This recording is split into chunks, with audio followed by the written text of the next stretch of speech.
Mind Gap Podcast.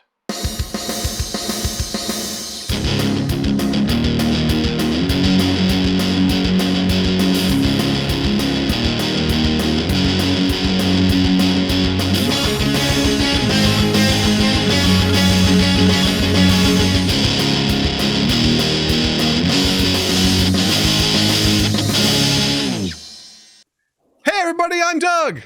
I'm Justin. And I'm welcome to my. I forgot. You know what? We should have probably. No, we're right. I didn't realize we went. No, because we didn't. Let's try it again. No, we're sticking with it. Yeah. Welcome, you fucks. Yeah, we're so happy you're here. We're so excited you're here. Week over week, we do things and we get it down to a routine, and then we're like, hey, let's change things up to add a little bit of zhuzh and excitement, and then it just goes tits up as soon as we start. We started thinking about it. That's the problem. Yep, we did. We're like, wait, how's it go? Because immediately when you start talking about, oh, fuck, did I fuck up this flow? I was like, I don't even remember how I do this anymore. This is crazy. This is episode 392, and we just fucked up the intro. Like, we've been doing this for what, 8 years? Yeah. The 8 years. Is it 8 years? Yeah, 8 years. Oh my God. Yeah, officially in August, I think, is when that time will come up. Isn't that crazy? That 8 years. Really is. Yeah. Just thinking about, like, I've been at my day job for 9 years this year. And like, so I'm like, well, fuck, we started Mind Gap right around the same time. That's insane. And the level, the places we've gone, Doug. The places we've gone. You're not wrong. We started out in, no, wait, did we start out in my living room or we started out somewhere else? I'm pretty sure we started out in your living room. We did. Mm-hmm. Wow. I just feel, okay, I guess we did start at my living room. So yeah, we started at my living room in Chicago. Did a couple from my apartment in Chicago.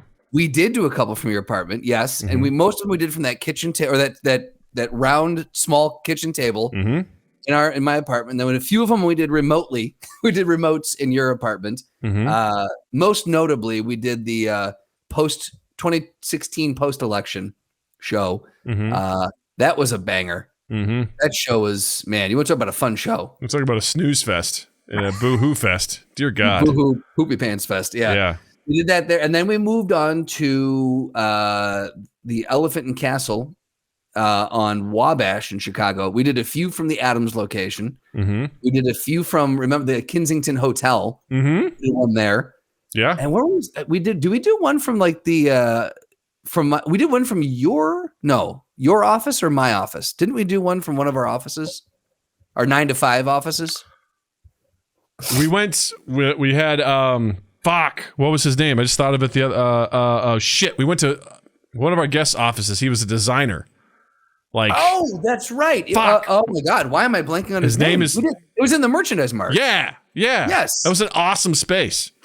It was a fantastic space. Yeah. Holy shit. His name is escaping me. Why are we blanking on his name?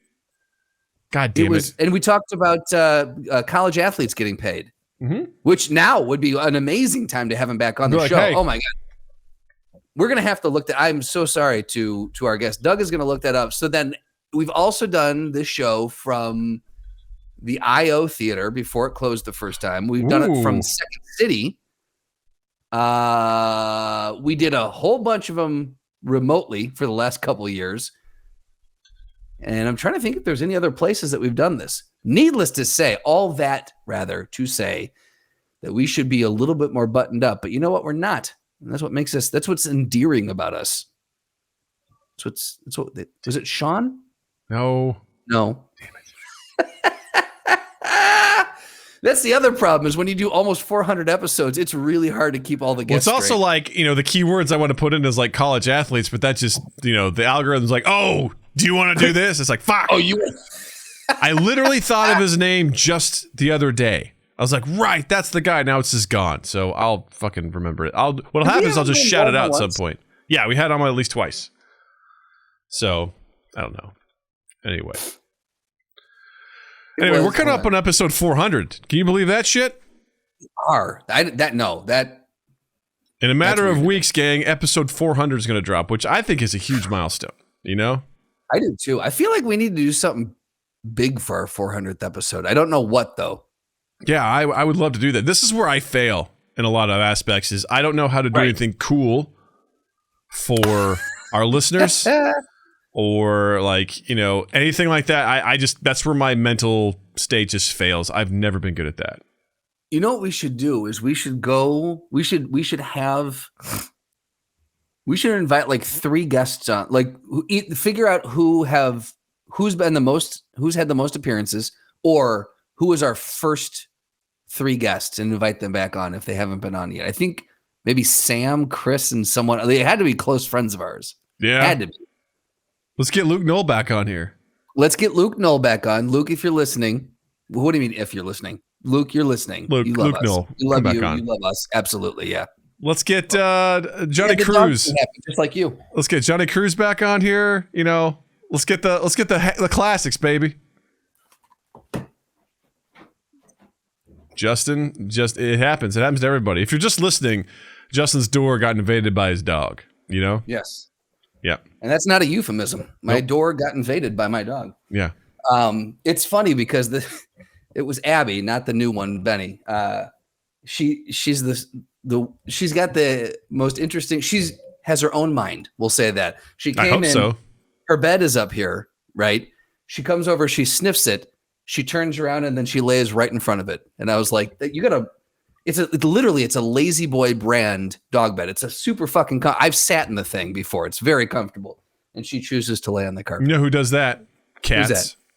Oh, are you a cat? Yeah. She's like, fuck you. I wish she gives. You've seen Abby's side eye that she gives. She's mid lick and she goes. She's like, perfect. You talking to me? Yeah. Better watch your mouth.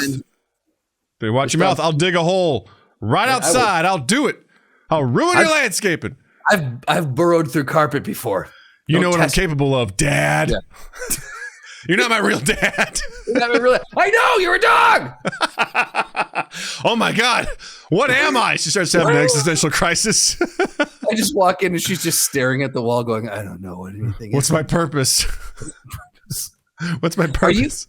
I feel like we have to, again, in 400 episodes, it's hard to remember what you've talked about. I feel like we've talked about this before, but what is your stance on calling like, oh, I'm a dog dad, or oh, it's your little fur baby? No, you're not into it. No, yeah, they're not your children, and I think that is step one of creating a problem when it comes to owning animals, because you look at them as your children. They're not humans. Yeah, they're animals, and you should treat them as such. Not to say you treat them poorly. You have to communicate with them in the way that they understand. Right. So when people are like, you know, just letting their dog off leash, you'd be like, it's cool, they're friendly. And we've talked about this ad nauseum. Yeah. But always just like, you know, or I think I saw something recently. I don't know if it was recently, but it was just like a clip of someone who was in like, you know, people's court or some bullshit. And they're taking someone to court because apparently they approached someone whose dog was not friendly, and that unfriendly dog fucked up their dog. Their dog barely survived, had to go to surgery, and they had posted a video clip like in court of the person saying, not friendly. And the judge is like, why did you approach them? She goes, well, they only said it once. She goes, well, how many times do they need to say it before you listen? You know, it's just stupid shit like that where people are like, these are my fur babies. I'm like, oh, that's great. You probably put, you know, clothes on them and they don't understand what's happening as they're just like constricted in this cloth that they don't understand. Yeah.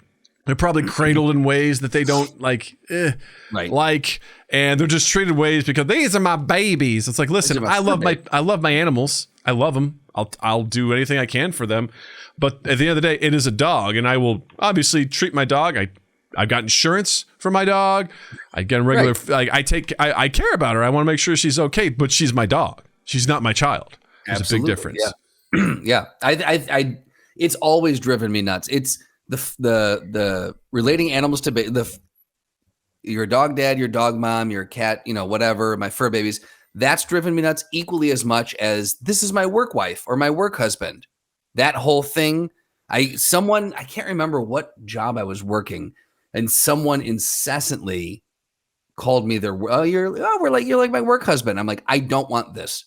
No, thank you. That used to not bother me because I guess I understood it to some extent. Like I understand the concept of it, but it's really you saying that makes me feel really uncomfortable right now. If someone's like this was like this is my work wife, I'd be like, ooh, that just feels disrespectful.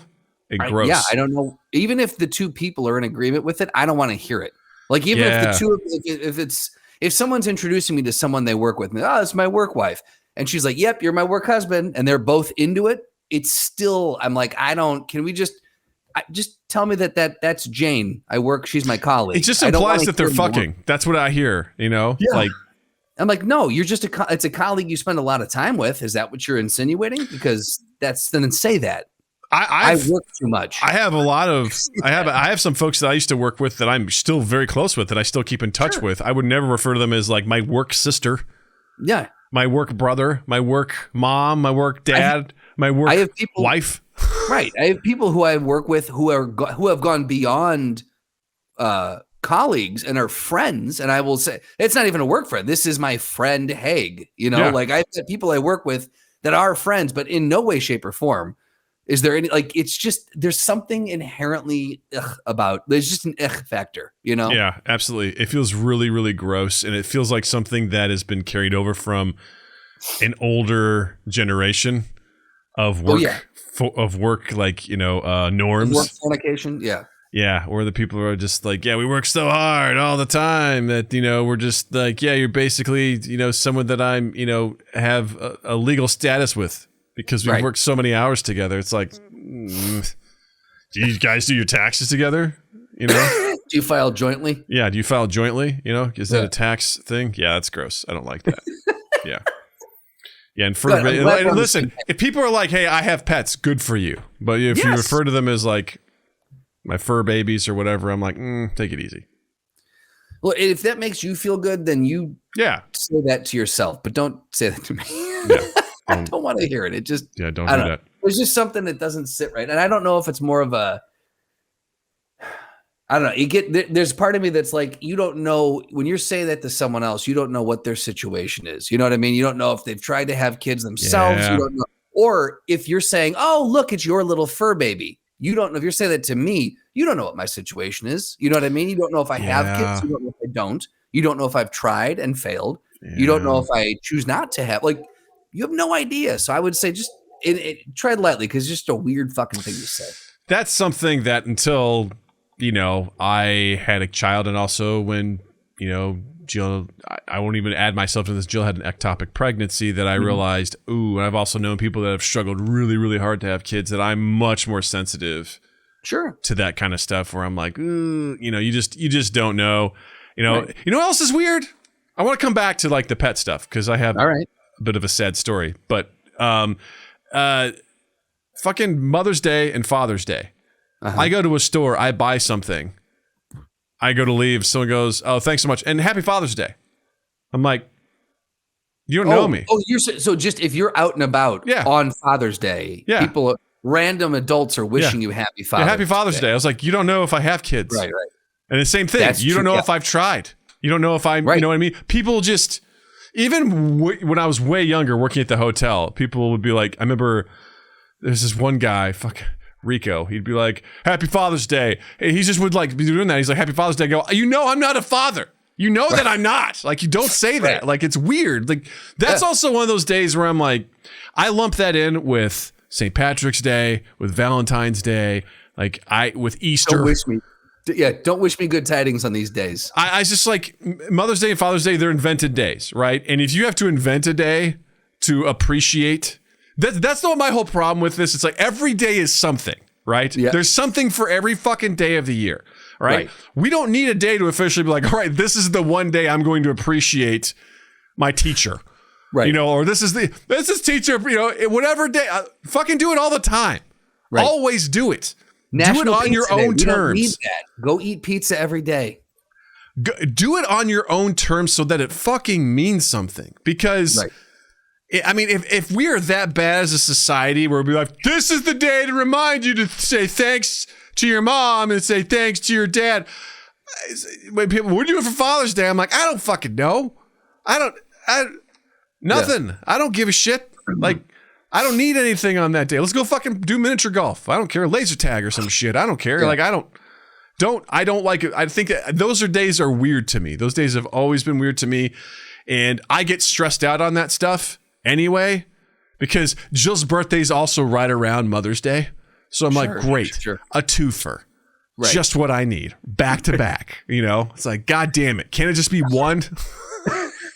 I feel the same way about, I feel like I'm a little less against, I see your point 100%. And I'm with you on Thank you for listening to me. I appreciate that and hearing my gripes. I hear you. I see you, Doug. I want to acknowledge you and your feelings are valid. Before we go any further, I think, stuff is stupid, stuff is dumb. Doug hates stuff. Yeah. I think that was warranted. Yep, absolutely. I'm glad. I didn't realize you had that on your soundboard. Yes. No, I'm a little less against those than you are.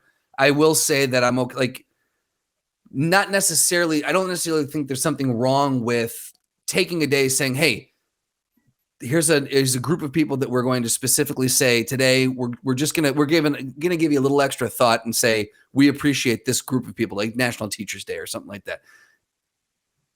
Also agree that should be any day of the year that you want to appreciate someone, you should be able to without having to worry about it. So I'm half in, half out with you on that. What I will say is I get insanely stressed out. I think people put way too much clout into these days, and it's way over. Like, these days get way overblown, because I feel the same thing with Mother's Day and Father's Day. I always look at Beth and I go, what do you think we should get? I love it. Go, what do you think we should get my mom and dad? Because I don't know what to get my own parents. I always get so stressed out. I'm like, is this too much? Is this too little? If I give this to them, are they going to go, wow, he doesn't appreciate me at all? And you shouldn't have to feel that way. You should not be made to feel, is this appreciation enough? Thankfully, when I was still speaking with my parents, a simple phone call or text sufficed. So for that, which was great. So I was like, got it. Even for their birthdays, that's all that was required, which was awesome. So I did appreciate that. So that was always good. And honestly, that's all I'm looking for. Like, me, man. For my 30th birthday, you and Drew fucking got me a case of 30 like Coke Zero, like some oatmeal cream pies. It was the most basic ass shit. And I felt like the most special little boy in the world. Like, I was like, this is awesome. Like, I'm so easy to please. I'm the easiest person. I will, if you ask me what I want, I'll tell you I don't know, because I honestly don't.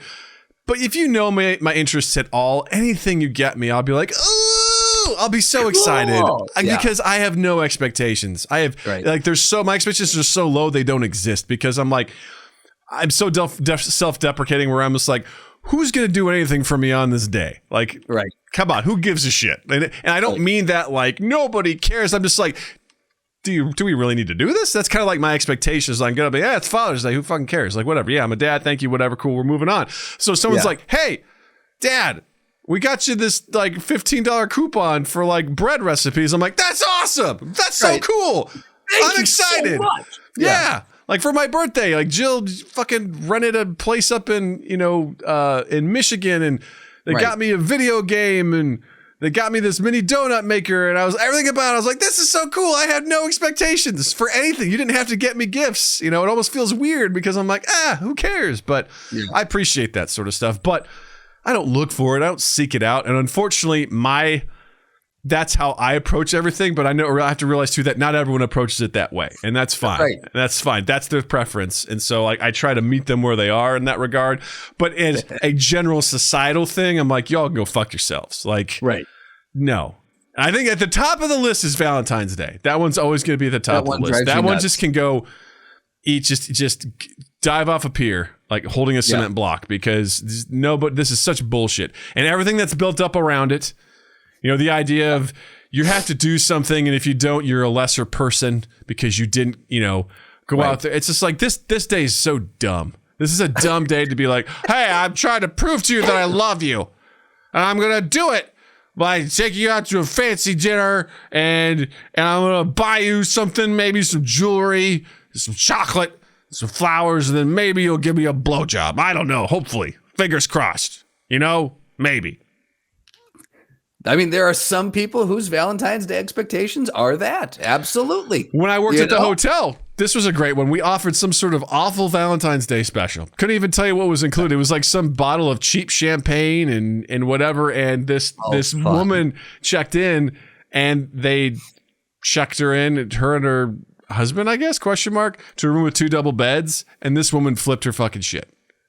She's like, because there were doubles. She's like, oh no, I'm not here for a room with 2 double beds. No, we're here for a Valentine's Day special. My husband and I, we're going to make love. I need a king bed. It was unbelievably disgusting. Really? Like, just a woman who was just like, I came here to fuck. Right. Give me my king bed. What am I going to do with 2 double beds? When I'm done, you're going to need to burn the room down. Yes. We're going to fuck. Like, my insides are going to be all over these walls. So, yeah. All right. That's lovely. Yes. Horrible thing. Can you imagine working at like a place like the Sybaris? With what? The Sybaris. What's that? You've seen the commercials for those are the ones with like the pools, the actual pools in the hotel rooms. They like there's mirrors everywhere. There's pools and hot tubs. It's the getaway for lovers. You have to have seen those commercials. They play all the time in Illinois. I don't watch cable. But even as a kid in the Midwest, I feel like it's a Midwest thing. Not in rural Missouri. That would have been a sin. I feel like I want you to watch, not now, you don't have to do it now, but if you watch a Sybaris commercial, I just looked it up. Website? I'm on their website. Yeah. Ooh, boy. Can you imagine cleaning that pool? Oh, boy. I wouldn't want to put a pinky toe in that pool. Oh, boy. Right? Here's the thing. Are you pulling it up for the viewing audience? Oh, yeah. This looks really nice. Does it? I mean, just the stuff that I'm looking at, I'm like, this looks like a nice room. But with the context of you're coming here to fuck. Like, that's all this is. There's a fucking slide. That's weird. Yeah, exactly. These rooms are insane. Like, these rooms are absolutely insane. But again, would you ever go in that pool?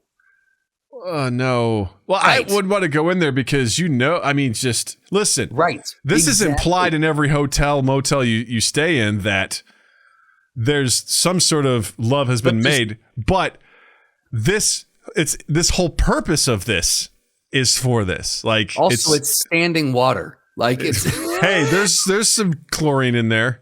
Sure. Standing water. You make it seem like it's a pond out back. I'm just saying, it's a stat. Yeah, we got to throw some DEET in here. The mosquitoes are getting really bad. Sorry about that.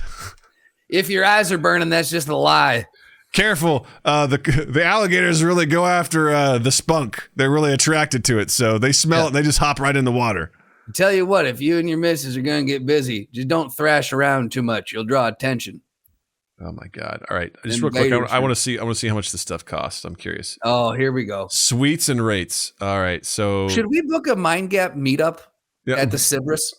FYI, the first annual Mind Gap meetup is taking place in June. Maybe we can change it to the Sybaris. That would be weird. I'm just saying, pool party. So there's like a rate chart. All right, show me the rate chart. All right, so that's actually not bad. That's really not bad at all. What is it? It's like, so the Country Whirlpool, whatever that is, it's like $119 on a Sunday through a Thursday. Friday, oh boy. Okay. All right, so they got weekend rates. They also have like afternoon rates from 12:30 to 4:30. Oh no. Yeah. Which are pretty cheap. Like for the Country Whirlpool, that's only $80. And what's the time frame on that? That's from 12:30 to 4:30. Oh boy! I think that's any day, 12:30 to 4:30, 4 hour, and then the most that can get for 4 hours is the chalet swimming pool. All right, now an overnight stay on Friday or Saturday, the most expensive one is $700. So that's for the chalet swimming pool. That's the top of the line. Sunday through Thursday is a little. Oh boy, last minute specials. Would you like to be the first to receive our last minute special? Text the word love to receive this. Oh boy! I'm so glad I got to introduce you to the Sybaris. I love how you said that. Like, I almost did my classic Doug thing. Was like, oh yeah, like acknowledging like I think I know what it is, even though I absolutely don't. I actually like pause. I go, you don't know what this is. Like don't say that you Make him explain. Yeah. Yeah, right. Just say stop. What is that? Because I don't think that I know what that is. Jesus Christ. Triple night romantic getaway. Ugh. Getaway for 3 consecutive nights with 2 afternoon getaways. 2 bottles of champagne. Spa gift set. 2 Sybaris spa robes. Souvenir Sybaris glasses. Dude, would you wear any merch from this place? Basically, you might as well get a t-shirt that says I fucked at this hotel. You know what I mean? Like, well, it's not like you're going to like Disneyland and you're gonna bring home like, oh, you got the mug from the Small World ride. Like, yeah, if you're wearing that, you're letting everybody know. You're like, I got laid here. You know? I also don't want to. I don't want champagne glasses in my cupboard. When people come over, I'll be like, can I get you a glass of bubbly? And it's just in the Sybaris. You know, it doesn't feel good. I don't know why someone would go for this Mac Daddy one. Like this looks like Mac Daddy one. This is the chalet swimming pool suite, and this looks like a little fucking like it's got a spinny slide into the pool. Like this looks like something for kids almost. It looks weird. Like you're going up to the Kalahari. Right? It's so strange. Yeah. I mean, that's kind of cool. It looks like they have like some sort of like shower head over the pool that comes down from some plants. It looks kind of cool. There's like a waterfall. But also, can you imagine trying to sleep with that? Because I'm 100% positive you can't turn that off. That's just all night. That's just on all the time. There's no knob for that. Yeah. There's just too much. Oh my God. And there's so much carpet too. I should just feel like this should be all tile all the time. You know? Again. It probably was. It was built in like 97 and just it never got updated. It's just so much like water in here. You've got this fucking shower. You've got the fucking pool. Is there like a hot tub? There's like a hot tub. They got one. What? Nope. Go ahead. Oh man, they've got a hot tub in the bedroom. Yeah, absolutely, man. It's weird. It's just like that chalet swimming pool. Like there's your pool, and then just above that, in the balcony area, that's where you're like sleeping and stuff. So like, you've got doors. No, I guess that is glass. If you look at the bedroom, you know they've got glass doors. Jesus Christ, it's weird where there's like hard surfaces and then there's carpet. It's so strange. You know what I mean? This is so stupid. I feel like if anything, like if someone goes, hey man, guess what I'm doing this weekend? I'm going to Sybaris, and in the mind, all you're thinking is Sybaris. I'm gonna come. Was that it? Was that the one? That was it. You used it. I'll tell you what. I get it. I get it. Yes. You used it right. The whole time I just popped in my head like 2 seconds ago. I'm like, this is the time. You can work it in. It's possible. For anyone who doesn't know, pre-roll, I said I had 2 sound bites that I wanted to use. Just find a way to make it work and not force it. I forced it just a little bit, but it made sense. So it did. It was contextually, it was there. I'll say this: if you scroll down to the pictures of the bedroom. The grossest the pools are the grossest part. Let's be honest. If we're stack ranking grossness, it's the pools, followed closely by the fact that every single one of these has mirrors on the ceiling above the bed. Oh shit. Every single bed has a mirror above it. Oh, of course. Yes. And if you go to the deluxe whirlpool suite, you see how that one is, it's actually hanging from the ceiling. Do you think above that, do you think they clean whatever's up there? Okay, first of all, if you're getting stuff up there, I mean, I'm just saying that's a deliberate attempt to get something on there. I know, some degenerates are in there throwing shit up there. That's gross. I don't like the lights on there either. This seems like something out of like Scarface. This room. This feels like this is where someone got murdered. This feels like that's exactly it. It also feels like this is the room in the back of an RV. Yes. Yeah, it's the wooden paneling. That's what it is. It's the wooden paneling. Like a really big RV. It's so funny because there's so much tile, except right in this one specific spot where most of the moisture and fluids will be. You know what I mean? Also, I love the tagline, the perfect getaway for busy couples. Do you not have time to get intimate in your home, come to the Sybaris. It also just feels like... And is this going to be your vacation? If someone booked this as a vacation for me, I would be so pissed off. Yeah, because all this is... Because here's the thing, all right? Let's say you actually spend a disturbing amount of time like doing the whole lovemaking process. I'll say 2 hours, which I think is a lot, including foreplay. All right, that's a lot of time. What else are you doing? You know what I mean? Like, what else are you doing? Like, this has a very limited window. That's why they offer 4-hour rates, afternoon rates and stuff like that. But it's like, why would you have a 3-night getaway? Like, what are you doing when you're not getting, like, you going down to get room service? Like, what's happening here? It's a 3-star hotel, Doug. I mean, I'm going to see. Let's see if we can find a 1-star lowest score. Here's Google reviews. Oh, all right, dude, hit me with it. Google reviews. Here we go. 3 months ago. The management of this place is a mess. My friend flew all the way from New York to propose to his girl. The manager had agreed to allow his vendors to come in and decorate the room. Upon arrival, my friend was told the manager had been fired and his vendors, decorator and photographer, won't be allowed in. All pleas fell on deaf ears. My friend had to go buy decorations almost 1 hour away, ruining the proposal experience. I'm going to stop you there. This proposal experience was ruined when it was concocted. Hard stop. I want to add on to something right there. That is a bold thing to be like, hey, we're going to go to this fuck palace and I'm going to propose to you. That is bold. Right. To be like, not only are they going to say yes, but we're going to fuck each other's brains out at this fuck place. You know what I mean? I'm going to forego the rest of that one so I can move on to Tara Brown's. This is a week ago. Oh. Tara had a bad experience a week ago. Okay. So a couple on vacation. After one night in our suite, I woke up on Friday head to toe in what appeared to be a reaction of some sort. I asked for hypoallergenic bedding, which was not possible to provide, even if I bought the detergent.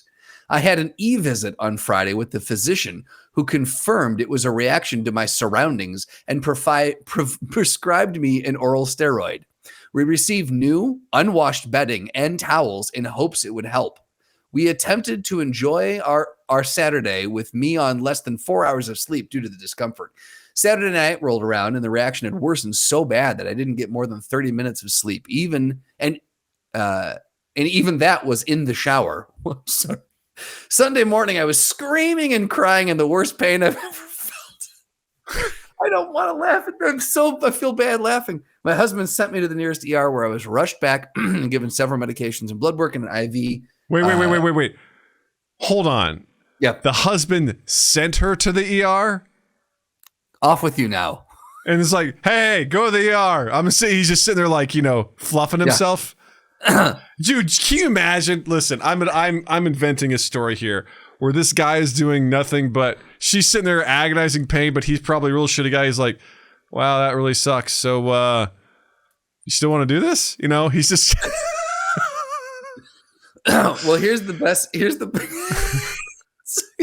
she goes, I'm not laughing at what the bad thing, like I'm not laughing at her medical condition. It's just the idea that this is, happening. So I was diagnosed with chemical dermatitis covering over 90% of my body due to me being in the hospital. My husband asked if we could have a late checkout so he could be by my side at the ER. That's very, very nice of him. Very nice. There we go. We were refused and no additional options were provided to us. This means I had to sit in the ER in complete misery without my husband and a romantic getaway. Yes, the place is beautiful, but there is no amount of beauty that would make this trip even bearable. Literally the worst vacation of my entire life. Doug, I'm only halfway done with this review. Well, I feel like it ends there. I feel like that's the logical place for it to end. No, that's the logical place. But much like the Star Wars saga, it goes on. It keeps going on and on. Yeah. And let me add. ... 4 of them. I didn't address the little annoyances, so let's do that now. ... The thermostat could not be set to auto. You could turn the heat and air on or off and set a temp, but it wouldn't maintain in the middle of the night, so I had to get off. Blah, blah, blah. We ordered champagne for our room. The website lists certain locations that substitute sparkling wine, and this is not one of those listed. But we received J. Roget, a 9-bottle a 9-bottle of California sparkling. Man, God. You know what? I'm not even going to give the rest. Yeah. We're done. Here you go. Last one. Horrible visit. The Sybaris is a sinking ship.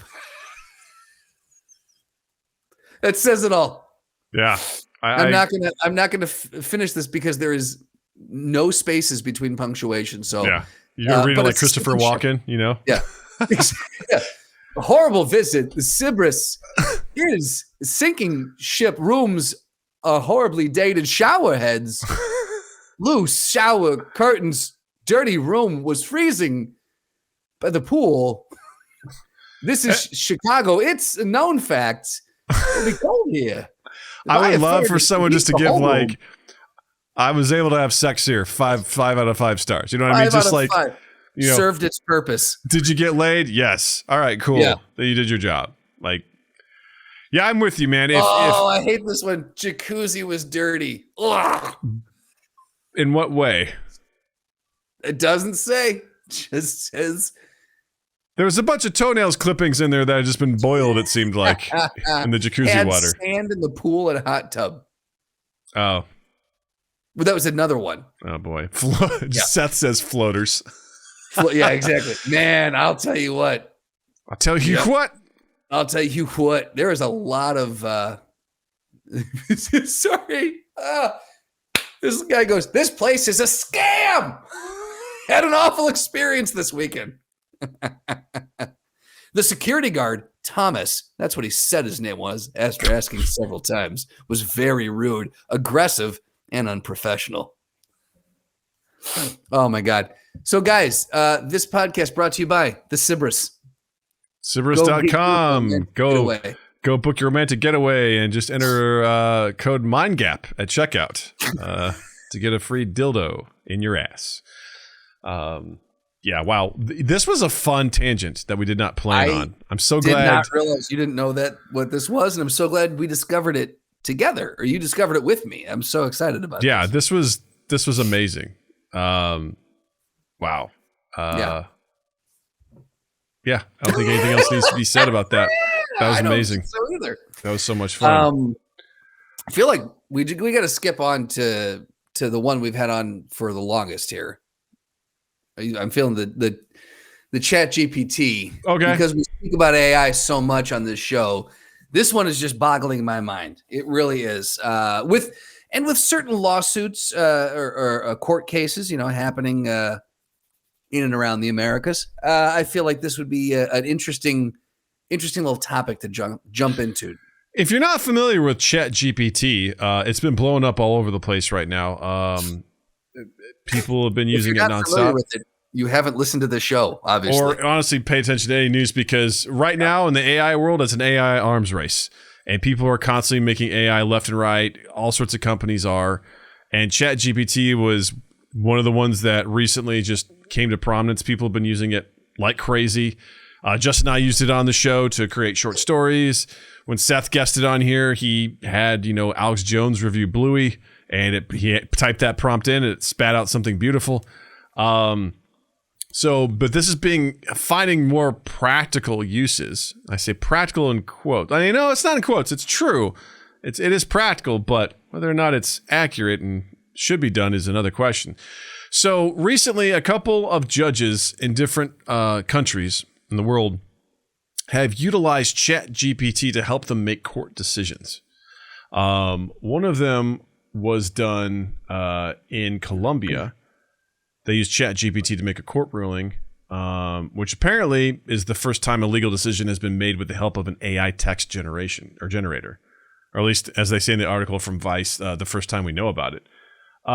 So apparently, Judge Juan Manuel Padilla Garcia said he used the AI tool to pose legal questions about the case and included its responses in his decision, according to a court document dated in January 30th of this year.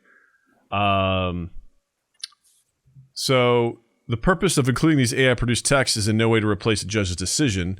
What we are really looking for is to optimize the time spent drafting judgments after corroborating the information provided by AI. So this is the thing that I think I find most interesting. And this is with a gigantic asterisk I have to put on here. Yes. This is good if what is produced by ChatGPT is accurate. Because ChatGPT is only as good as the information it's been trained on, which means the information it's been trained on has flaws because it was written by humans, and it also has a shit ton of biases. Like, it is inherently biased. Yes, and it's been shown that over and over and over again, especially if you think about legal stuff too, because if you're like, well, let's just look at previous precedent. Well, what if precedent has been racist or incredibly biased towards certain groups of people and things like that? And it's like, well, based on the past, we've done this, so you should do this. You know what I mean? And it provides that same sort of, stuff. So again, we're including all of that in here as we talk about this, but let's just very briefly set that aside and be like, let's pretend that doesn't exist. It totally does. But let's pretend that those flaws don't exist. This is to me, this is a really cool way to utilize this technology because it's a time saver. Because we kind of talked about how potential uses for AI are going to be using AI to create legal documents, right? To create contracts, to go through and do what was it, like a lot of the annoying legal I don't know if it's research, but just compiling all the information that seems really tedious. Yeah. And this seems one of those things that sucks to do that. Go ahead, sorry. I just bought a house. Yeah. You've bought a house. The amount of paperwork that you have to go through, the amount of paperwork that has to be prepared for that process is mind-numbing. It's a staggering amount of paperwork. And so if you had something like this and that's just buying a house. I mean, there are thousands of different things that you've got to draft up incredible amounts of legal documents for. So imagine the person hours could be saved. You remember sitting there at that table, just signing every fucking page. Yeah. Someone had to put all that together. And a lot of those are pulled from boilerplate templates, but there's a lot of information that needs to be, depending on what deal that you struck, that needs to be input. And this could save a lot of time. Again, if we're talking about AI in its best case scenario. Yeah. It says at the end of the article here, although the Colombian court filing indicates that AI was mostly used to speed up drafting a decision and that its responses were fact-checked, it's likely a sign that more is on the way. So I think fact-checking has to become a part of that. But let's also face it, today is the worst AI's ever going to be, and it's only going to get better each day. In theory. Yes. I mean, at the rate that we're going here, is when I say it's going to get better, it's going to get better at what it does. Now, whether or not that's good or bad, sure. Yes. Yeah. is debatable. Like, it's going to get better. So again, I think better is the operative word. Like it all depends. It all really depends on how you define better. Yeah. Because better at what it does. Sure. Mm-hmm. Better as in cleaner and more concise and precise. I don't know, because it might get more. Again, it all depends. Can you unteach AI bias that it's learned, or do you have to scrap it, start fresh, and learn? Because again, I think the fundamental piece of this that I can't reconcile is that AI has to learn, and anything that we have done up to this point, again, inherently has bias associated to it.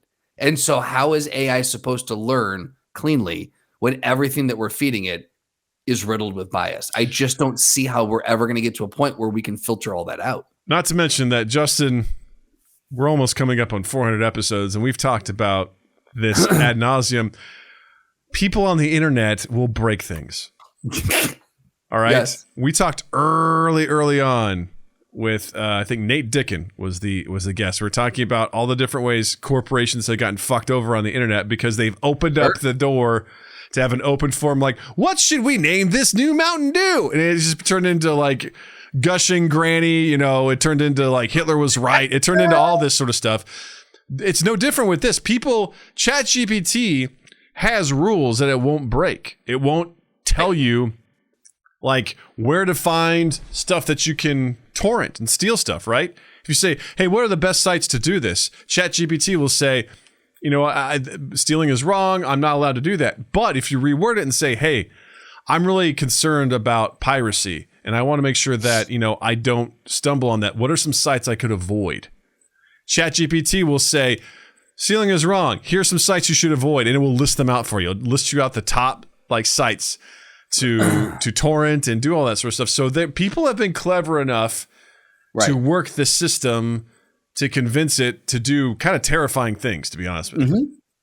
Well, yes. Also, AI itself has been proven to it has coerced people into, like you heard the whole thing about I don't know if we talked about this or if this was just on the news and we missed it, but the one where ChatGPT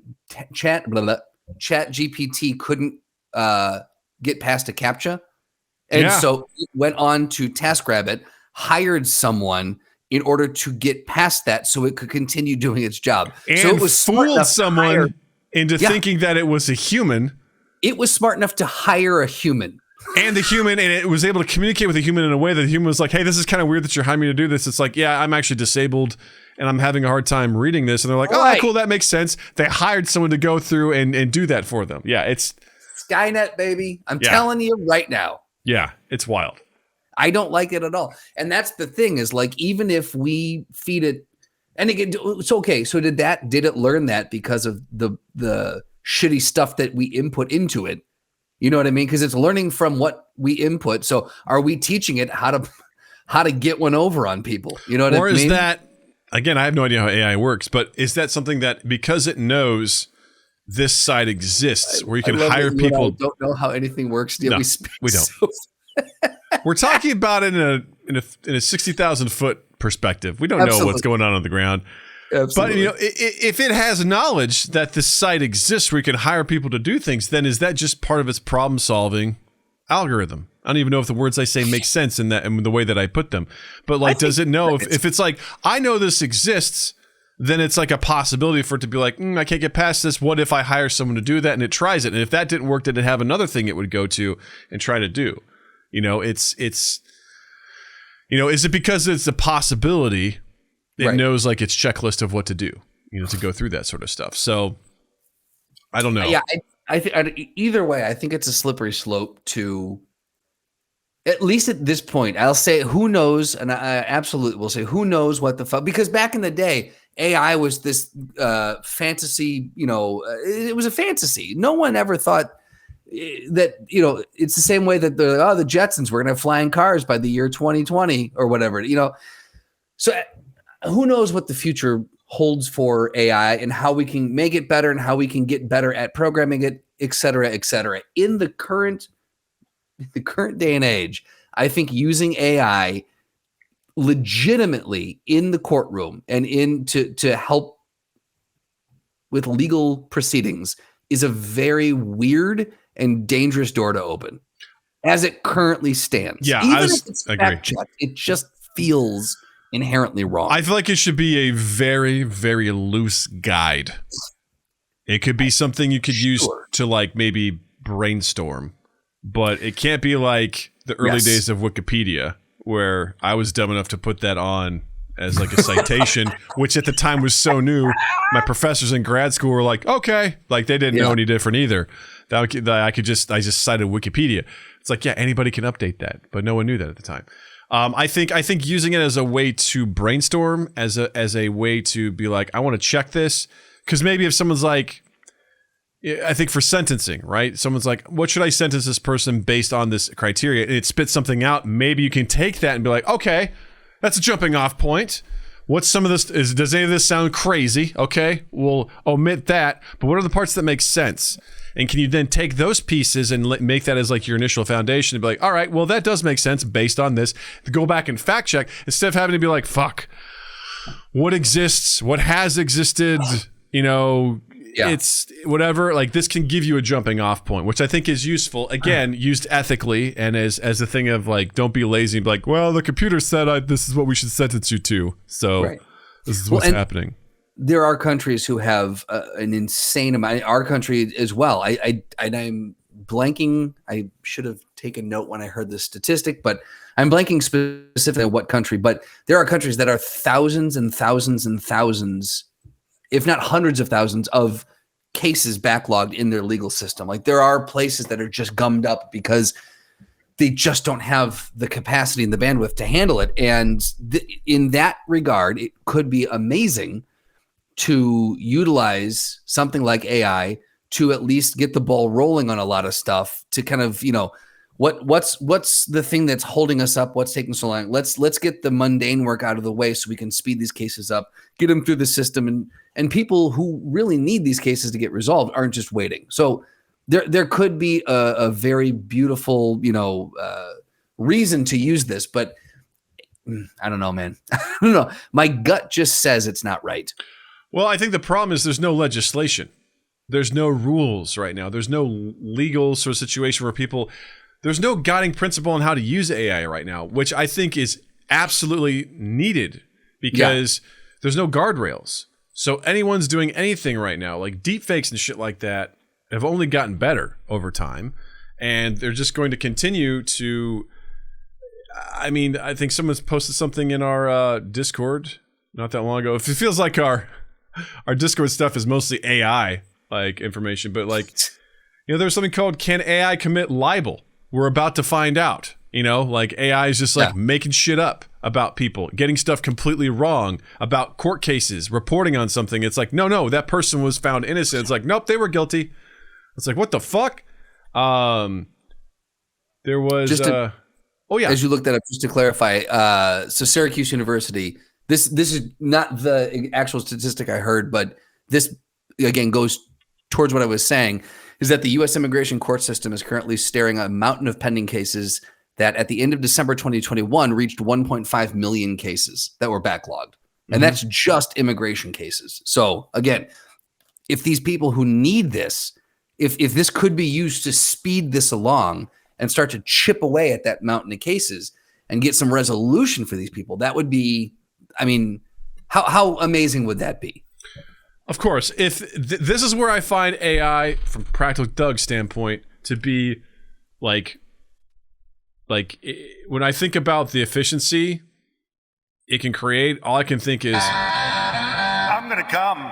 You know, I think it arouses me in a lot of ways, especially since we're just talking about the Sybaris and stuff like that. I'm in a mindset right now. The idea of taking those millions of cases and being able to apply something to them to quickly get through them accurately and move this, because I feel like the bureaucracy that exists, and probably for good reason, has not caught up with technology. And the way that things are moving is so much faster. So if we can put something in place that will cut through the mundane aspects of this and move things along quicker, I think that's great. But with the giant caveat, the giant asterisk, that it has to be accurate. It has to be correct. If it's not correct, if it's flawed, then it's not going to do us any favors. We're just going to have issues. Right. But I think it excites me with the idea that this is something that potentially good could come out of this, that could take the human element of it out and speed things along and bridge that gap to help this stuff, because the backlog is insane and it shouldn't be that way. It just creates suffering if that's the case, and there's got to be a better way to do it. So if this helps with that, I think that's a huge win. But it is. Can you do it accurately? That caveat that we put to the side, we're going to pull that back in and say this is still, at this point, an insurmountable caveat. This asterisk is astronomical, if you will. And at this point, it just does not seem I don't know. If it worked in these cases, great. But it seems like if you open this door, you're going to eventually get people who are lazy at the fact checking process. Absolutely. And where does the first, well, we're going to make a concession here, or well, we'll let this one. We're really backed up still, so we'll just assume. Well, the last 10 cases have gone really well, so we'll just let this 11th one slide. We won't have to fact check it. At some point, we're going to hit that because we as humans are lazy pieces of shit. And we're going to be like, oh, the machine's doing it for me. That's cool. Dude, I just had a vision of, how easy life is for us now, right? Uh-huh. How easy life was for us when we were kids and we got the internet, right? How easy it is for kids now and the generation, behind us now. Sure. Imagine the future where AI is everywhere and people just rely on AI to do everything. Just Natalie's kids. Right? Yeah. Or even Natalie as she gets older, because at the rate that this shit is going. Oh, that's true too. Yeah. By the time she's a teenager, this shit may be off and flying. I mean, there was what was it? People were using AI to create term papers at school. Yeah, absolutely. I mean, people have had to put in stopgaps to make sure that students aren't using ChatGPT to just write full fucking essays for them. Exactly. That's the kind of stuff that's happening. And just imagine a world where someone's like, you and I are old. It's like 25 years from now. We're like, oh, we got to go write out this legal document. We're like, Jesus Christ, Grandpa. You don't have to do that. Just use the AI. I don't trust it. It's like someone say they don't trust Google Drive or something. That's what it's going to be for us. We figured it out. That's what it's going to be. That's our future. Yes. That's when when we were younger, my grandfather would sit at our kitchen table and he would do taxes. And it was like, you could take that in. The accountant doesn't, I know my money better than, and he would sit there and he would fill every box out and do the math and this and that. And I look at it now and I just fly through TurboTax. I'm like, yep, done. Yeah. And there's no fucking way he would have ever done TurboTax. He'd have been like, I don't trust the machine. It's got my information now. Which honestly, not a bad take. It's not a bad take. It's not a bad take. We surrendered our privacy in our generation real quick. We did. Yeah. Yeah. Take my privacy, please. Yeah, exactly. But I think that's what it's going to be in the future as I get older. That's going to be the tipping point for me. We're like, I don't get it. I'm just going to write it myself. You don't have to, but I want to. It takes so much time. I know Practical Doug's not happy about it either. Right. Yeah, that's the thing with this generation. You forgot what it's like to write a paper. Yeah, my day, we used to sit down and type. And a word processor. And then our parents we used to write with our hands. Right. Shut up, great grandpa. Cursive. What the fuck is that? What? You mean calligraphy? You mean you wrote with swirlies and stuff like that? Why? Well, I've always said too, it's going to be our generation going into our 80s is going to be hysterical because we're going to have you're going to be rolling around in a nursing home listening to Blink-182. How weird is that? And playing on a Nintendo Switch or some shit like that. You know what I mean? You know what I mean? People, our current older generation, it makes sense. They've got their classics, their Sinatras and their stuff from the 40s and it make the music, the sensibilities make a little bit more sense. Our generation is going to be a goddamn hot mess when we get older. We're going to have tattoos down our wrinkly arms, neck tattoos just folding at the creases in the front. Dude, it's going to be so interesting because we saw life pre-internet. Right. And we have seen life in the internet. We've been in such a weird place to see a little bit of the before. Yep. And everything that's come after. Absolutely. And it is going to be absolutely bizarre because it's a funny story. I think it was Big J Okerson was talking about how he recently went to a concert, to a Guns N' Roses concert with his parents. Sure. And he was laughing because when he was a teenager and he brought home that cassette tape, his parents were like, "What is this vile music that you're playing? This is no good." But now that's considered classic rock. They're like, it's fine. It's cool. Yeah. It's whatever. It's like, how is it not cool then, but it's cool music. now? Yeah. Yeah. But now we're like, oh yeah, welcome to the jungle. Yeah. It's great. It's just like, it's unreal, And even Even it's like every generation has that though. Like, I mean, it's my grandmother threw out my dad's Beatle records because she thought that they were, satanic. Like there was the rock, and you couldn't think of anything that was more mellow than that now. I still laugh at the people that think Dungeons and Dragons, was and still is. So They're like they're casting spells. There's devils. It's teaching this all these kids all these different things. It's like we're playing with our imaginations, sir. Yeah, mind your fucking business. Yeah, all I want in my retirement home is just a good internet access and access to a PC where I can play games. Yeah. That's all I want to do. Like and just sit. Yeah. Like that will be my thing where I was like, I don't want to do watercolors.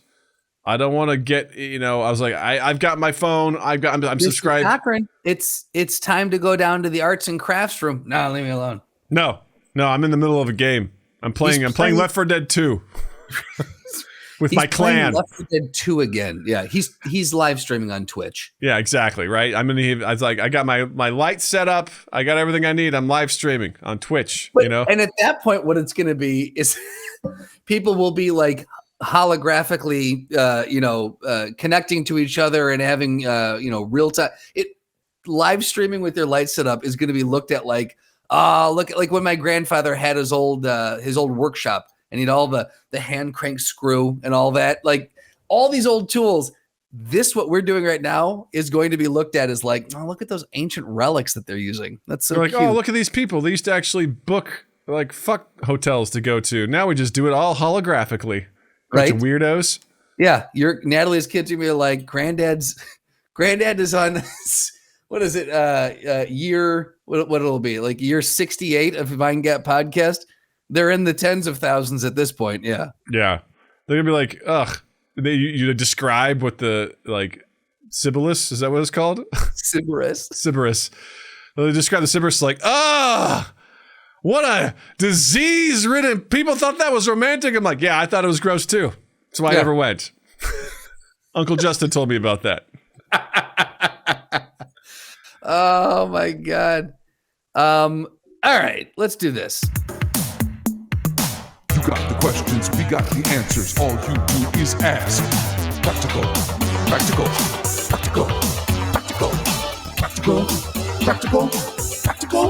Ask Practical Doug. It's that time again. It's Ask Practical Doug time. If you've never been here before for our Ask Practical Doug segment, Practical Doug is a tiny little Doug that lives inside of Large Doug, and he helps guide Large Doug in all of life's quests, all of its journeys, and through all of its quandaries and quagmires. You can ask Practical Doug a question if you want. You can join us every Tuesday at 7 p.m. Central, every Tuesday. You can ask live on youtube.com/mindgap and join the chat, ask away. Practical Doug will be happy to answer your question. On any social medias at Mindgap Podcast and then hashtag Ask Practical Doug. And if you join our Discord, there's a special Ask Practical Doug Discord channel where you can just fire away and Practical Doug will respond with the fury and the ferocity of 1,000 suns.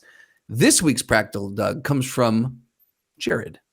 He's a wizard when it comes to Practical Doug questions. He's constantly submitting them. So I beg of you, please unseat Jared from the Practical Doug question throne and please submit some questions for us because Jared's are great, but we know that Jared needs a break. All right. Jared needs a break. Give Jared a break. He's a busy guy. Yeah. Hashtag give Jared a break. Yeah. All right.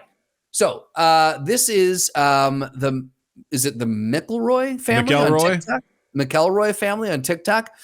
They pose a question here, Doug, that says, under what context would you accept and eat an egg that a bus stranger gave to you? And now for the record, you have to take an egg from a stranger. There's no, I wouldn't eat that egg from a stranger in a bus. That's not the game. None of that bullshit. You have to figure out what scenario you would accept and eat an egg from a stranger in a bus. Now, it doesn't say what kind of egg. Could be raw, could be hard-boiled, could be soft-boiled, could be scrambled, poached, could be scrambled, sunny side up, fried, over easy. What else deviled. There you go, deviled. Deviled. Man, you can prepare eggs a lot of ways. I just realized. Yeah, it turned into a Forrest Gump sketch, you know? I like deviled eggs, hard-boiled eggs, shrimp-fried eggs. All right, so what's the scenario? I know you have a lot of opposition to this thought game, this thought process. Yeah, this is a game. So Jared originally posed this in the Discord, and I said Practical Doug would never do this. Mm-hmm. Like, that was the first response. Practical Doug would never accept an unsolicited egg from a stranger on a bus. And Jared's response was the same as it was in the video, which is, that's not the game. The game is, what is the situation in which you would accept this and eat it? Yep. And I think the only thing I could come up with is that it would have to be from a celebrity that I trust to some extent. Because a celebrity is still a stranger, right? Like, I don't know them, they don't know me, right? I know their name. But I don't know them. So I don't know them as a person. So I don't know how that would go. So if it was speaking, like, they have more to lose if they were to poison you. Right. And also, what are they doing riding the bus? You know what I mean? Like, what's this about? That might be a red flag, though. What is what's Dwayne Johnson doing riding the bus? Is this like, the movie The Ring, where they have to give someone else the egg within 7 days or a ghost kills them? And then you get nightmares. It's like, I have to do the same thing. I have to give a stranger an egg and they have to eat it within 7 days or I die, What a fun concept for a horror, a jokey horror short. Right? It's like, I can't go with the technology with what they're watching on because that shit changes all the time. It was a VHS tape. So now you watch and kids are like, I don't even know what that is, Eat the egg, man. So now it's like, you got to eat the egg, man. Eat the egg. Eggs are universal. They're timeless. They've been there since the dawn of time. So I would say, if it was like Tom Segura on a bus. Sure. Because he's extroverted on stage, but outside of that, he's very introverted. So if he was just like on it, he's just like, hey, man. He's like got a leather bound, briefcase. He just sort of like pops it open and it's like got felt inside. He's like, you want this egg? It's hard boiled. I'd be like, what a scenario. Hey, man, you want this egg? He opens up and it's like in Pulp Fiction where I just see like the light from it. And I'm just like, is that what I think it is? He's like, yeah, it's a fucking hard boiled egg. You want it? Egg, man. Yeah. And I'd be like, listen, this is probably a bit. I'm probably getting filmed. Give me that fucking egg. Like, give me that fucking egg. I'll take it. Okay. So that is a good scenario. I'm going to amend this just a little bit because I do feel like you choosing the stranger, while technically that is within the rules, that's fair. You're building the scenario, and that's part of the scenario. But you choosing the stranger, I do feel skews the game a little bit. So I'm going to amend it and say this is a random stranger that you've never met. You have no idea who this person is, and they're approaching on the non-celebrity, and you have no idea who they are. They're just a true rando approaching on the bus. In that situation, what is the scenario in which you would accept and eat that egg? They give me $1,000. Your threshold is 1,000. They say, I'll give you $1,000 if you eat this egg. I'm like, okay. Do they have to give you the money first? Yes. Do you have to have cash in hand? Yes. Okay. I don't think $1,000 is my threshold. I think 5,000 would be my threshold. I mean, if I can negotiate them up, I would. Yeah. If I sensed they were just like fishing, I'd be like, no, more. You know what I mean? More. But they would have to give me a sum of money. That would be the only way I'd be like, yeah. But even then, that also makes it more suspicious. Right. Especially if they're like, I'll give you 100,000. I was like, why do you need to get rid of this egg, man? Right. I don't know, man. That's a lot of money. Egg? What's in this egg, man? Like, I think the only way that I would do it truly is, I don't know if money, even if they handed me a pile of money, I think I would be far too suspicious to do it. To your point, I'd be like, why are you paying me an exorbitant amount of money to eat this egg? I don't understand this. To me, my life would have to be in danger. I would have to be under duress in order for me to accept and eat the egg. Like they'd have to be threatening me with a gun or something. Can you imagine a situation that I couldn't get out of. You know what I mean? I imagine the scenario. You're on the bus.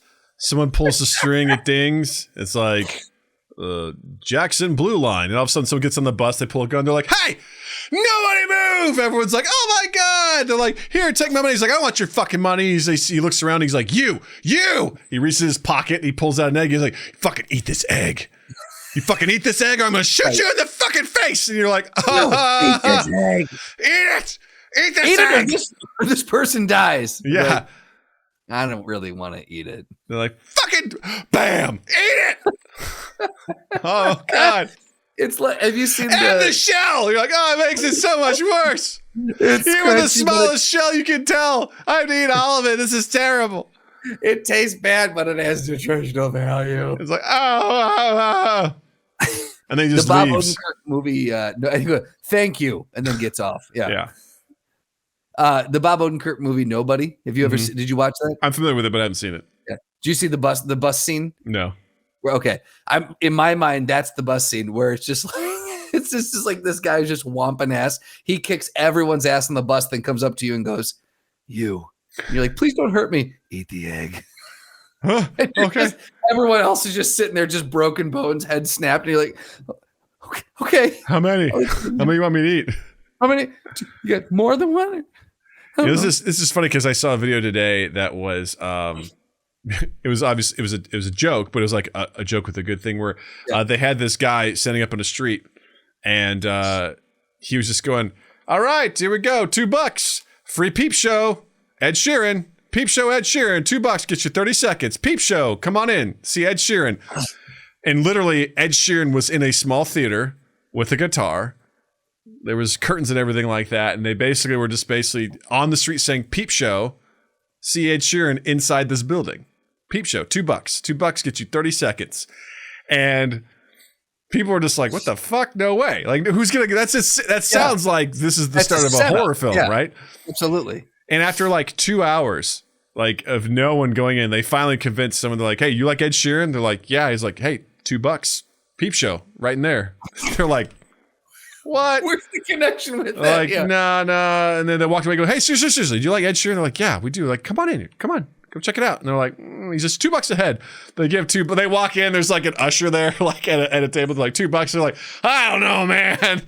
I don't know about this." They get the $2, and they sit down on this bench and this like in front of this curtain. And you hear, "Your show is about to begin." And they're like, "Oh, God." And the curtains open up and it's like, ah, he starts singing. They're like, "Holy shit, it's Ed Sheeran." Like, it really is you. Was this on a late night show or something? I don't know what it was on, but it was. Oh my God, it's so good. They only got a handful of people to show up and actually do it, which was amazing. And one guy that was in there was just sitting there like, this one old guy was just kind of sitting there and he just sat there the whole time. And when it was over, he didn't have any interaction. When it was over, he was like, "Oh, that was really great." And just like walked out. And there was another guy that was harmonizing with him as he was singing. It was like a really cool thing. People were like, "Holy shit, it's Ed Sheeran. This isn't a joke." It was really cool. I love the fact that you just made me Google Ed Sheeran peep show, and I did not know what was going to come up for that. Right. Hamish and Andy. I think they're a radio duo, right? Yeah, that sounds about right. Yeah. Hold on. Hamish and Andy. Yeah. Australian comedy duo, Hit Network. Yeah. Shop, podcast, video. Yeah. So they're a comedy radio duo. Yeah. The $2 peep show experiment. Yeah. Oh my God. That was from 2015? Holy shit. It was. Oh my God. Dude, that's wild. I might have to watch this later. That's funny. Yeah. It's actually very, very entertaining. I recommend it. So. Well, there you go, ladies and gentlemen. Those are our scenarios for if you're a stranger and you ever see us on a bus. Now you know what you have to do to get us to eat your egg. You have to threaten Justin. You guys give me at least $1,000. That's the starting point for a negotiation. Right. Yeah. That's Doug's floor. That's where he opens negotiations. Yeah. That's right. We open at 1,000, going up from there. I would like to make a quick note. I'm going to give you the initials of the individual who we had on the podcast when we talked about college athletes. Go for it. RS. It's not Ray. Nope. Oh my God. I'll give you the last name if you can get the first. Okay. Simmons. God damn it. I thought his first name beginning with E. And it's R. I'm like, fuck. Ryan Sandberg, says Seth. Ryan Sandberg. Right. I'm pissed because I thought of this the other day and I still can't. Think Italy. Think the fall of Roman. Wait. Yay! Shout out to Roman Simmons. Thank you for Simmons, coming back around with that too, because Dad's gonna eat at me the rest of the night. Absolutely, yeah. Oh my God. Here's the thing too. Go listen to that episode because Roman came fucking prepared. Dude, that was a curveball. He had research. I'm talking like he wrote out research and came with facts. It was fucking insane. It's episode 134. There you go. From March 8th, 2018. Should we pay college athletes with Roman Simmons? And Roman fucking came to play. It was and not only amazing. that, I thought for sure he'd be on our side of like it should happen. He was like, absolutely not, and here's why. Right. And I was like, okay. Yeah. I came out of that ready to argue with my family. Yeah. Who are sports people. And I'm like, oh, I got a whole new argument for you now. I had nothing to stand on after I talked to him. Like, that all makes sense to me. It was, I would highly recommend going back and listening to that episode. Ironically, the episode, or coincidentally, the episode after that one, episode 135, is Swingers and College Rivalries with Ashlyn Seehafer. And Seth, when he came on, he goes, I got here late. Is this Naperville Swingers again? So talk about a full circle moment. Like, all right, chill your tits. There it is. Yep. There it is. Yep. Anyway, go back. Here's what we'll say. Go back and listen to some Mind Gap Library stuff. We got some good stuff in the archives. Yeah. Go check out some of those guests, man. We had some great guests back then. I love them all. And Doug and I have talked, and we have made a little agreement where that we are going to go back and we're going to try and rebook some of the guests that we had early on that we haven't talked to in a while, because we had a good string. The first 100, 200 episodes, we had a really incredible string of guests, and we'd love to have some of them back on. So you got some interesting, potentially some interesting episodes coming up. We'll say that. Yeah, baby. Woo! Yeah. All right, Justin, what do you got to recommend for this week? I'm going to go a little weird on this one. You're not going to see this one coming, but on Discovery Plus, there's a show called Hometown, and it's one of those DIY renovation shows. Okay. Ben and Aaron are the couple who host it, and they are delightful. I am in love with Ben and Aaron. And Beth loves this show, and in watching it, when she has it on, I'll go, hey, Beth, it's Tuesday. The new Hometown's out. You want to watch it at dinner? Like, it's a fucking good show, man. So I would say check out, if you just want to watch a fun, DIY home renovation show. It takes place in Laurel, Mississippi. So they have these adorable little drawls, check out Hometown on Discovery Plus. It's very cool. Hometown. Hometown. Different than Home Team, which is a great band. Awesome band, which, by the way, they're currently on tour with Senses Fail, which is one of my favorite fucking bands of all time. No, seriously? Yeah. I'm not saying that sarcastically. That's awesome. Yeah, I'm super pumped. They're going on supporting them. I saw them announce that on their Discord, and I was like, did you look at tickets immediately? No, I don't know if they're coming through the Chicago area. So, but I looked at it, I was like, you coming through here? Because I fucking love Senses Fail. They're great. Yeah. So Home Team, awesome. Check out that episode too. They were awesome guests. So also they signed to a new label. So good for them. Bravo. Doug, what do you got? I'm going to do kind of a bit of a self-plug here, but I helped produce and edit another podcast, and I'm actually getting paid to do it, which is pretty fucking cool. It's this podcast called Take Two, your cross-gen mental health check-in with Lindsay and Stacy. So it's Lindsay Fleming and Stacy McCarthy. They're both licensed therapists, and they essentially are going through, and once a week, the first 2 episodes are out now on YouTube. It's youtube.com/@take2pod. And essentially they're two therapists, like one's in their 20s, one's kind of like in their late 40s, early 50s, and they're kind of like approaching therapy from their different generational perspectives. They're taking a look at different, like there's an episode coming up where they looked at the show Shrinking, and they're also comparing what character therapists are in their top ranked and which therapists are in their worst, like both real life and fictional, and why. That's awesome. I'm legitimately excited to hear those episodes. Just edited that episode today, and I was like, this is fucking cool. Like they're doing all sorts of stuff, and so you're getting tidbits about therapy. It's not therapy. So, and they're not your therapist. So keep that in mind as you're listening to this, but you'll get some really cool things, tidbits. And, you know, Lindsay's done some really cool shit. She actually just did a TED Talk. She's kind of blown up on TikTok. So I've actually really enjoyed helping out with this because I think, you know, their podcast is covering a really great topic on mental health. And I was very, very honored to assist with this. So that's the Take Two podcast, your cross-gen mental health check-in.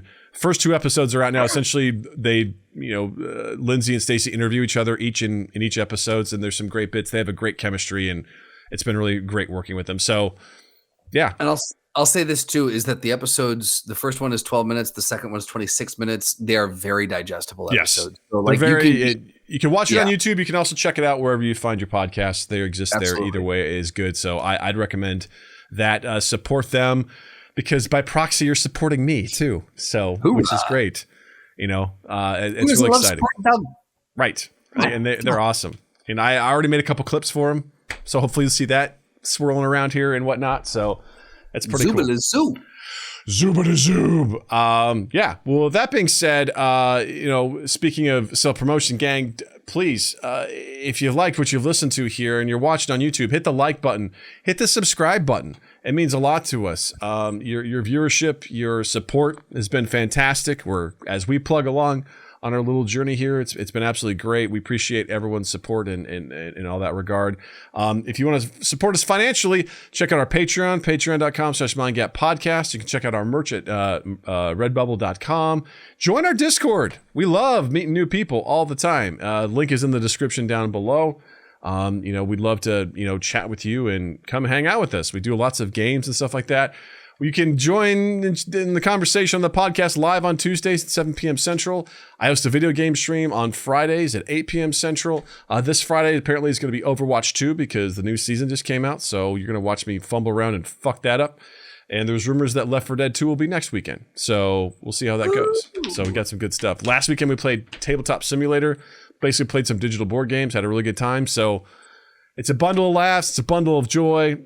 We got all sorts of good stuff over here, so please be sure to check us out and all that good stuff. All our social media at MindGap Podcast. Email us at mindgappodcast@gmail.com. I've said enough. Let's turn it over to Justin. While you're in the online realm, check us out. Check me out. Wait, sorry. Hold on. On Instagram, at Justin_Michael, spelled M-I-K-E-L. It's a fun way of spelling it. While you're in that online realm, you can check us out in all the places where you find and consume quality podcasts.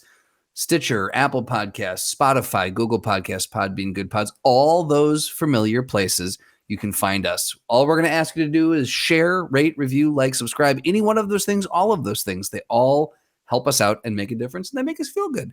And then 2east8th.com and 2east8th on all social media, loveandimprovfilm.com and loveandimprovfilm on Instagram. That's all I got. Cha-cha-cha-cha. Well, this has been so much fun. Yes, sir. And it's always a pleasure. It's always a pleasure doing this, and I can't wait to do episode 400 and more. So this will be great. So let's push on. We soldier on, dear sir. We soldier on. Stiff upper lip. Stiff up. Oh, he's scratching the inside of his ears again. I'm doing it. I listened. With that being said, I'll say, Justin, thank you. Douglas, thank you. Chat, thank you. Listeners, thank you. And you all have a dandy fucking week. Mind Gap Podcast.